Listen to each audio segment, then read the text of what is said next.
வணக்கம் தோழர்களே. இந்த வீடியோவில் நம்ம செஃப்லோஸ்போரன்ஸை பற்றி பார்க்கலாம். செஃப்லோஸ்போரன்ஸோட ட்ரக் கிளாசிஃபிகேஷன் பற்றி. செஃப்லோஸ்போரன்ஸில் மொத்தம் 5 ஜென்ரேஷன் இருக்குது.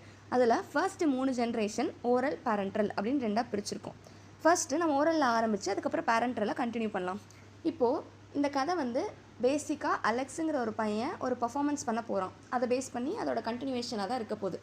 இப்போது அலெக்ஸுங்கிற ஒரு பையன் he is going to rock a performance by playing violin. சரியா? இதான் ஃபர்ஸ்ட் ஜென்ரேஷன். ஞாபகம் வச்சுக்கோங்க. அலெக்ஸுங்கிற ஒரு பையன் he is rocking the performance with violin. அலெக்ஸுங்கிற பையன் ஹீ ராக்ஸ் த பர்ஃபார்மன்ஸ் ட்ராக்ஸில். எதை வச்சு? வயலின். He plays violin. வயலினை நம்ம ஜாலின் அப்படின்னு மாற்றிக்கிறோம். ஜாலின்.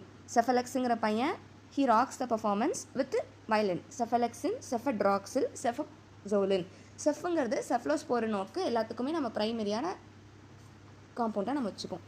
அடுத்து இப்போ செகண்ட் ஜென்ரேஷன் ட்ரக்ஸ் பார்த்தோம் அப்படின்னா, ஓரலில் செஃப் அக்லார். அந்த பர்ஃபார்மன்ஸ் முடிச்சுட்டு அந்த பையன் ஏசி லாரியில் திரும்பி வீட்டுக்கு போகிறான். ஏசி செஃப் அக்லார் போகிற வழியில் அவன் ஃபர்ரை வச்ச ஒரு ஆக்ஸை பார்க்குறான். அந்த ஆக்ஸ் எக்ஸை வச்சு தின்னுட்டுருக்கு. Chef ஃபராக்சைம் X. அவன் பார்த்துட்டே இருக்கான். Till then he proceeds.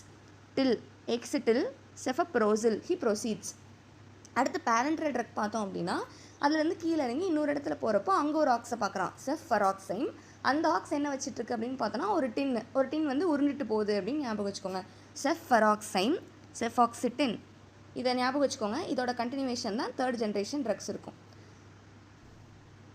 மீதியாக பார்ட் 2ல் பார்க்கலாம்.